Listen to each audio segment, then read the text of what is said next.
ನಮಸ್ಕಾರ ಗೆಳೆಯರೇ.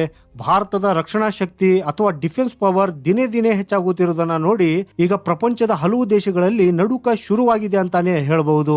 ಹೌದು, ಭಾರತದ ಡಿಫೆನ್ಸ್ ಪ್ರೊಕ್ಯೂರ್ಮೆಂಟ್ ಬೋರ್ಡ್ ಕಡೆಯಿಂದ 114 ಹೊಸ ರಾಫೆಲ್ ಯುದ್ಧ ವಿಮಾನಗಳನ್ನು ಖರೀದಿಸುವ ಪ್ರಸ್ತಾಪಕ್ಕೆ ಅಧಿಕೃತವಾಗಿ ಅನುಮೋದನೆ ಸಿಕ್ಕಿದೆ. ಹಾಗೂ ಈ ಸುದ್ದಿ ಹೊರಬಿದ್ದಾಗಿನಿಂದ ಇಡೀ ಪ್ರಪಂಚದಲ್ಲಿ ಈ ಡೀಲ್ ದೊಡ್ಡ ಹೆಡ್ಲೈನ್ಸ್ ಮಾಡ್ತಾ ಇದೆ. ಹಾಗೂ ಇದು ಸುದ್ದಿ ಆಗುವುದು ಕೂಡ ಸಹಜವೇ, ಯಾಕಂದ್ರೆ ಇದು ಫ್ರಾನ್ಸ್ ಜೊತೆಗಿನ ಭಾರತದ ಅತಿ ದೊಡ್ಡ ಡಿಫೆನ್ಸ್ ಡೀಲ್ ಆಗಿದೆ. ಈ ಡೀಲ್ ನಂತರ ಫ್ರಾನ್ಸ್ ಬಿಟ್ಟರೆ ಅತಿ ಹೆಚ್ಚು ರಾಫೆಲ್ ವಿಮಾನಗಳನ್ನ ಆಪರೇಟ್ ಮಾಡುವ ಪ್ರಪಂಚದ 2ನೇ ದೇಶವಾಗಿ ಭಾರತ ಹೊರಹೊಮ್ಮಲಿದೆ. ಆದ್ರೆ ಗೆಳೆಯರೆ, ಈ ಡೀಲ್ ಇಷ್ಟು ಬೇಗ ಫೈನಲ್ ಆಗೋಕೆ ಕಾರಣವೇನು? ಫ್ರಾನ್ಸ್ ತನ್ನ ರಾಫೆಲ್ ಅನ್ನು ಮಾರ್ಕೆಟ್ ಮಾಡಿರೋ ರೀತಿ ಹೇಗಿದೆ ಮತ್ತು ಬೆಲೆ ಕಡಿಮೆ ಮಾಡಲು ಭಾರತ ನಡೆಸುತ್ತಿರುವ ನೆಗೋಷಿಯೇಷನ್ಸ್ ಕಥೆ ಏನು? ಯಾಕೆ ಫ್ರಾನ್ಸ್ ಭಾರತದ ಜೊತೆಗೆ ಯಾವುದೇ ಬೆಲೆಗೆ ಈ ಡೀಲ್ ಅನ್ನ ಮಾಡಿಕೊಳ್ಳಬೇಕು? ಇದಕ್ಕೆ ಪ್ರಮುಖವಾಗಿ 2 ಕಾರಣಗಳಿವೆ. ಸೊ ಬನ್ನಿ ಗೆಳೆಯರೆ, ಇವತ್ತಿನ ವಿಡಿಯೋದಲ್ಲಿ ಇದರ ಬಗ್ಗೆ ಸಂಪೂರ್ಣವಾಗಿ ತಿಳಿದುಕೊಳ್ಳೋಣ. ಜೊತೆಗೆ ಭಾರತದ ಮತ್ತು ಜರ್ಮನಿ ಕಡೆಯಿಂದಲೂ ಒಂದು ದೊಡ್ಡ ಸುದ್ದಿ ಇದೆ. ಹಾಗೂ ಜರ್ಮನಿ ಇತ್ತೀಚೆಗೆ ಭಾರತಕ್ಕೆ ಎಂತಹ ಟೆಕ್ನಾಲಜಿಯನ್ನು ಹಸ್ತಾಂತರಿಸಿದೆ ಅಂದರೆ, ಇದಕ್ಕಾಗಿ ನಾವು ಇಲ್ಲಿಯವರೆಗೆ ಈ ಚೀನಾ, ತೈವಾನ್ ಅಥವಾ ಅಮೆರಿಕಾದ ಮೇಲೆ ಅವಲಂಬಿತರಾಗಿದ್ದೆವು.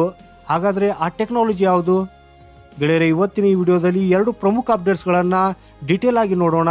ಹಾಗೂ ನಮ್ಮ ಈ ಕೆಲಸ ನಿಮಗೆ ಇಷ್ಟವಾದರೆ ದಯವಿಟ್ಟು ವಿಡಿಯೋನ ಲೈಕ್ ಮಾಡಿ ಮತ್ತು ಚಾನೆಲನ್ನು ಸಬ್ಸ್ಕ್ರೈಬ್ ಮಾಡಿ. ಯಾಕಂದರೆ ನಿಮ್ಮ ಈ ಸಣ್ಣ ಕೆಲಸ ನಮಗೆ ಇಂತಹ ನಿಖರವಾದ ಸುದ್ದಿಗಳನ್ನು ತಲುಪಿಸುವುದಕ್ಕಾಗಿ ದೊಡ್ಡ ಮಟ್ಟದ ಸಹಾಯ ಮಾಡ್ತದೆ. ಸೊ ಗೆಳೆಯರೆ, ಮೊದಲಿಗೆ ರಾಫೆಲ್ನ ಕತೆಗೆ ಬರೋಣ. ಭಾರತೀಯ ರಕ್ಷಣಾ ಕ್ಷೇತ್ರದಲ್ಲಿ ಜನವರಿ 16, 2026ರಂದು ಒಂದು ಬ್ರೇಕಿಂಗ್ ನ್ಯೂಸ್ ಬಂತು. ಭಾರತದ ರಕ್ಷಣಾ ಕಾರ್ಯದರ್ಶಿ ರಾಜೇಶ್ ಕುಮಾರ್ ಸಿಂಗ್ ಅವರ ನೇತೃತ್ವದ ಡಿಫೆನ್ಸ್ ಪ್ರೊಕ್ಯೂರ್ಮೆಂಟ್ ಬೋರ್ಡ್ 114 ಹೊಸ ರಾಫೆಲ್ ವಿಮಾನಗಳ ಖರೀದಿಗೆ ಅಧಿಕೃತ ಅನುಮೋದನೆ ನೀಡಿದೆ. ಗೆಳೆಯರೆ, ನಮ್ಮ ಇಂಡಿಯನ್ ಏರ್ಫೋರ್ಸ್ನಲ್ಲಿ ಫೈಟರ್ ಜೆಟ್ನ ಸ್ಕ್ವಾಡ್ರನ್ ಸಂಖ್ಯೆ ಕಡಿಮೆ ಆಗ್ತಾ ಇದೆ. ಇದನ್ನು ತುಂಬುವುದಕ್ಕಾಗಿ 2015ರಿಂದಲೇ ನಮ್ಮ ವಾಯುಪಡೆ ಫೈಟರ್ ಜೆಟ್ಸ್ಗೆ ಡಿಮಾಂಡ್ ಅನ್ನ ಇಟ್ಟಿತ್ತು. ಹಾಗೂ ಈಗ ಕೊನೆಗೂ ಇದಕ್ಕೆ ಕ್ಲಿಯರೆನ್ಸ್ ಸಿಕ್ಕಿದೆ. ಆದರೆ ಇಲ್ಲಿ ಗಮನಿಸಬೇಕಾದ ವಿಷಯ ಏನಂದ್ರೆ, ಈ ಡೀಲ್ ಫೈನಲ್ ಆಗೋಕೆ ಇನ್ನು 2 ಸರ್ಕಾರಿ ಹಂತಗಳನ್ನ ದಾಟಬೇಕಿದೆ. ಮೊದಲಿಗೆ ಈ ಪ್ರಸ್ತಾಪ ರಕ್ಷಣಾ ಸಚಿವರ ನೇತೃತ್ವದ ಡಿಫೆನ್ಸ್ ಅಕ್ವೈಸಿಷನ್ಸ್ ಕೌನ್ಸಿಲ್ DACಗೆ ಹೋಗುತ್ತೆ. ಅಲ್ಲಿಂದ ಕೊನೆಯದಾಗಿ ಪ್ರಧಾನಮಂತ್ರಿಯವರ ನೇತೃತ್ವದ ಕ್ಯಾಬಿನೆಟ್ ಕಮಿಟಿ ಆನ್ ಸೆಕ್ಯೂರಿಟಿ CCSನ ಮುಂದೆ ಹೋಗುತ್ತೆ. ಹಾಗೂ ಅಲ್ಲಿ ಅಂತಿಮ ಮುದ್ರೆ ಬಿದ್ದ ನಂತರ ಮುಂದಿನ 1-2 ತಿಂಗಳಲ್ಲಿ ಫ್ರಾನ್ಸ್ ಅಧ್ಯಕ್ಷ ಇಮ್ಯಾನ್ಯುಯಲ್ ಮ್ಯಾಕ್ರೋನ್ ಭಾರತಕ್ಕೆ ಬಂದಾಗ ಈ ಒಪ್ಪಂದಕ್ಕೆ ಸಹಿ ಬೀಳಲಿದೆ. ಅಲ್ಲಿಂದ 3ರಿಂದ 4 ವರ್ಷಗಳಲ್ಲಿ ಭಾರತಕ್ಕೆ ಈ ರಾಫೆಲ್ ವಿಮಾನಗಳು ಡೆಲಿವರಿ ಆಗುವುದಕ್ಕೆ ಶುರುವಾಗುತ್ತೆ. ಆದರೆ ಗೆಳೆಯರೆ, ಭಾರತಕ್ಕೆ ಇಲ್ಲೊಂದು ಟ್ವಿಸ್ಟ್ ಇದೆ. ಭಾರತ ಫ್ರಾನ್ಸ್ ಮುಂದೆ 2 ಮುಖ್ಯ ಷರತ್ತುಗಳನ್ನ ಇಟ್ಟಿದೆ.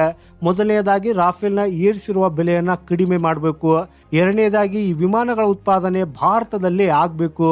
ಹಾಗೂ ಈಗ ಫ್ರಾನ್ಸ್ನ ಪೂರ್ತಿ ಟೀಮ್ ಈ ಡೀಲ್ ಅನ್ನ ಪರಿಶೀಲನೆ ಮಾಡ್ತಾ ಇದೆ. ಕೆಲವು ವಿಷಯಗಳಲ್ಲಿ ಅವರು ನೆಗೋಷಿಯೇಟ್ ಮಾಡ್ತಾರೆ, ಕೆಲವು ನಾವು ಮಾಡ್ತೀವಿ, ಆಮೇಲೆ ಡೀಲ್ ಫೈನಲ್ ಆಗತ್ತೆ. ಸದ್ಯಕ್ಕೆ ಈ ಒಪ್ಪಂದದ ಅಂದಾಜು ಮೊತ್ತ ಬರೋಬ್ಬರಿ $3.25 ಲಕ್ಷ ಕೋಟಿ ರೂಪಾಯಿಗಳು, ಅಂದರೆ ಸುಮಾರು $36 ಬಿಲಿಯನ್.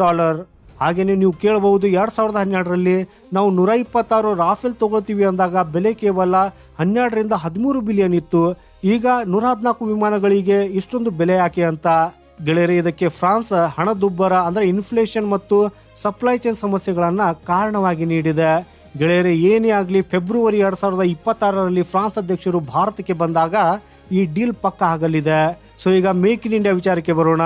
ಭಾರತ ಹೈಬ್ರಿಡ್ ಮಾಡೆಲ್ ಪ್ರಸ್ತಾಪ ಇಟ್ಟಿದೆ. ಅಂದರೆ ಒಟ್ಟು 114 ವಿಮಾನಗಳಲ್ಲಿ 12ರಿಂದ 18 ವಿಮಾನಗಳು ನೇರವಾಗಿ ಫ್ರಾನ್ಸ್ನಿಂದ ಹಾರಿ ಬರ್ತಾವೆ. ಆದರೆ ಉಳಿದ 96 ವಿಮಾನಗಳನ್ನು ಭಾರತದಲ್ಲಿ ತಯಾರಿಸಬೇಕು ಅನ್ನೋದು ನಮ್ಮ ಡಿಮ್ಯಾಂಡ್. ಹಾಗೂ ಇದು ಬರೀ 10-20 ವಿಮಾನಗಳ ಡೀಲ್ ಅಲ್ಲ, 100ಕ್ಕೂ ಹೆಚ್ಚು ವಿಮಾನಗಳ ಡೀಲ್. ಭಾರತ ಸಾಮಾನ್ಯವಾಗಿ 50 ಯೂನಿಟ್ ತಗೊಂಡ್ರು ದೇಶದಲ್ಲಿ ತಯಾರಿಸುವುದಕ್ಕಾಗಿ ಹೇಳುತ್ತೆ. ಹಾಗಿರುವಾಗ 100ಕ್ಕೂ ಹೆಚ್ಚು ವಿಮಾನಗಳನ್ನು ನಾವು ಹೊರಗಿಂದ ನೇರವಾಗಿ ತರಿಸಿಕೊಳ್ಳೋಕೆ ಸಾಧ್ಯವೇ ಇಲ್ಲ. ಭಾರತದ ಪ್ರಸ್ತಾಪದ ಪ್ರಕಾರ ಆರಂಭದಲ್ಲಿ ವಿಮಾನಗಳಲ್ಲಿ 30% ಸ್ವದೇಶಿ ಉಪಕರಣಗಳನ್ನು ಬಳಸಬೇಕು. ಮುಂದೆ ಅದನ್ನು 60%ಗೆ ಏರಿಸಬೇಕು. ಸೊ ಈಗಾಗಲೇ ಫ್ರಾನ್ಸ್ ಡೆಸಾಲ್ಟ್ ಏವಿಯೇಷನ್ ಭಾರತದಲ್ಲಿ ರಿಲಯನ್ಸ್ ಜೊತೆ ಸೇರಿ ನಾಗ್ಪುರದಲ್ಲಿ ಪ್ಲಾಂಟ್ ಹಾಕಿದೆ. ಟಾಟಾ ಮಹೀಂದ್ರಾ ಡೈನಾಮೆಟಿಕ್ಸ್ ಟೆಕ್ನಾಲಜಿ ಕೂಡ ಬಿಡಿ ಭಾಗಗಳನ್ನು ಸಪ್ಲೈ ಮಾಡಲಿವೆ. ಅಂದರೆ ಭಾರತದ ಪಾಲು ಇದರಲ್ಲಿ ದೊಡ್ಡದಿರಲಿದೆ. ಗೆಳೆಯರೆ, ನಮ್ಮ ವಾಯುಪಡೆಗೆ ಇದರ ಅವಶ್ಯಕತೆ ಎಷ್ಟಿದೆ ಅಂತ ನೋಡೋದಾದ್ರೆ, ಸದ್ಯ ನಮ್ಮ ಹತ್ತಿರ ಕೇವಲ 29ರಿಂದ 30 ಸ್ಕ್ವಾಡ್ರನ್ ಮಾತ್ರ ಇದೆ. ಆದರೆ ಚೀನಾ ಮತ್ತು ಪಾಕಿಸ್ತಾನವನ್ನು ಎದುರಿಸುವುದಕ್ಕಾಗಿ ನಮಗೆ ಕನಿಷ್ಠ 42 ಸ್ಕ್ವಾಡ್ರನ್ ಬೇಕು. ಹಾಗೂ ಈ ಡೀಲ್ ಮುಗಿದ ಮೇಲೆ ಭಾರತದ ಬಳಿ ಒಟ್ಟು 176 ರಾಫೆಲ್ ಇರಲಿವೆ. 36 ಹಳೆ ವಿಮಾನಗಳು, 26 ನೇವಿಗಾಗಿ, 114 ಹೊಸ ವಿಮಾನಗಳು. ಗೆಳೆಯರೆ, ರಾಫೇಲ್ನ ಪರ್ಫಾರ್ಮೆನ್ಸ್ ಅನ್ನ ನೋಡಿ ಅಮೆರಿಕ ಮತ್ತು ಚೀನಾಗೂ ಕೂಡ ಭಯ ಶುರುವಾಗಿದೆ.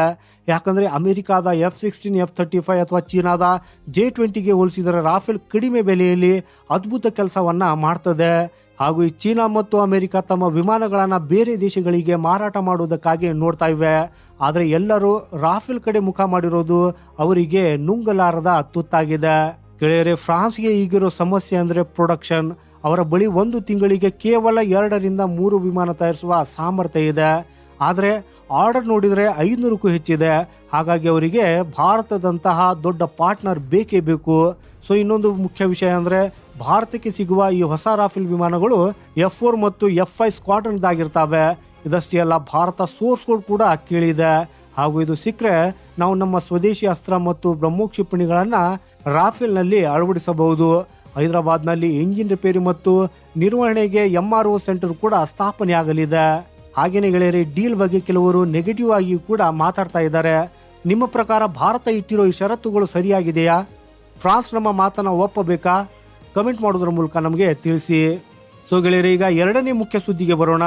ಜರ್ಮನಿ ಇತ್ತೀಚೆಗೆ ಜರ್ಮನ್ ಚಾನ್ಸಲರ್ ಭಾರತಕ್ಕೆ ಬಂದಾಗ ಒಂದು ಆಶ್ಚರ್ಯಕರ ಒಪ್ಪಂದಕ್ಕೆ ಸಹಿ ಹಾಕಿದ್ದಾರೆ. ಜರ್ಮನಿ ಟೆಕ್ನಾಲಜಿಯಲ್ಲಿ ಮುಂದಿದ್ರು ಸೆಮಿ ಕಂಡಕ್ಟರ್ ಅಥವಾ ಚಿಪ್ ತಯಾರಿಕೆಯಲ್ಲಿ ಅಷ್ಟೊಂದು ಮುಂದಿಲ್ಲ. ಆದರೆ ಕಳೆದ 10 ರಿಂದ 15 ವರ್ಷಗಳಲ್ಲಿ ಅವರು ತುಂಬಾ ಪ್ರಯತ್ನ ಪಟ್ಟು ಕೆಲವೊಂದು ಒಳ್ಳೆ ಟೆಕ್ನಾಲಜಿಯನ್ನ ಡೆವಲಪ್ ಮಾಡಿದ್ದಾರೆ. ಸೊ ಈಗ ಜರ್ಮನಿ ಮತ್ತು ಭಾರತ ಸೆಮಿ ಕಂಡಕ್ಟರ್ಗಾಗಿ ಕೈ ಜೋಡಿಸಿವೆ.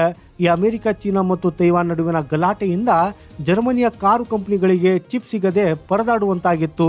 ಹಾಗೂ ಈ ಕಡೆ ಭಾರತ ಸ್ವದೇಶಿ ಚಿಪ್ ತಯಾರಿಸುವುದಕ್ಕಾಗಿ ಪ್ರಯತ್ನ ಪಡ್ತಾ ಇದೆ. ಈಗ ಜರ್ಮನಿ ಭಾರತಕ್ಕೆ ಸಹಾಯ ಮಾಡುವುದಕ್ಕಾಗಿಯೂ ಕೂಡ ಮುಂದೆ ಬಂದಿದೆ. ಸೊ ಈ ಡೀಲಿಂದ ಕ್ಲೀನ್ ಎನರ್ಜಿ, ಇನ್ನೋವೇಷನ್ ಮತ್ತು ರಿಸರ್ಚ್ ಅಂಡ್ ಡೆವಲಪ್ಮೆಂಟ್ R&Dಗೆ ದೊಡ್ಡ ಲಾಭವಾಗಲಿದೆ. ಯುರೋಪ್ ಮತ್ತು ಜರ್ಮನಿ ಜೊತೆ ಸೇರಿ ಭಾರತೀಯ ಕಂಪನಿಗಳು ಸಪ್ಲೈ ಚೈನ್ ಅನ್ನ ಸ್ಟ್ರಾಂಗ್ ಮಾಡಬಹುದು. ಸೊ ಗೆಳೆಯರಿ, ಈ ಎರಡು ಸುದ್ದಿಯ ಬಗ್ಗೆ ನಿಮ್ಮ ಅಭಿಪ್ರಾಯವೇನು? ಕಮೆಂಟ್ ಮಾಡೋದ್ರ ಮೂಲಕ ನಿಮ್ಮ ಅಭಿಪ್ರಾಯವನ್ನು ತಿಳಿಸಿ. ಹಾಗೂ ಭಾರತದ ಇಂತಹ ಡಿಫೆನ್ಸ್ ಮತ್ತು ಜಿಯೋ ಪಾಲಿಟಿಕ್ಸ್ ಅಪ್ಡೇಟ್ಸ್ ಪಡೆಯುವುದಕ್ಕಾಗಿ ವಿಡಿಯೋನ ಲೈಕ್ ಮಾಡುತ್ತಾ ಚಾನೆಲ್ ಸಬ್ಸ್ಕ್ರೈಬ್ ಮಾಡುವುದನ್ನು ಮರೆಯದಿರಿ. ಸಿಗೋಣ ಮುಂದಿನ ಮತ್ತೊಂದು ಇಂಟ್ರೆಸ್ಟಿಂಗ್ ಮಾಹಿತಿಯೊಂದಿಗೆ. ವಂದೇ ಮಾತರಂ. ಭಾರತ್ ಮಾತಾ ಕಿ ಜೈ.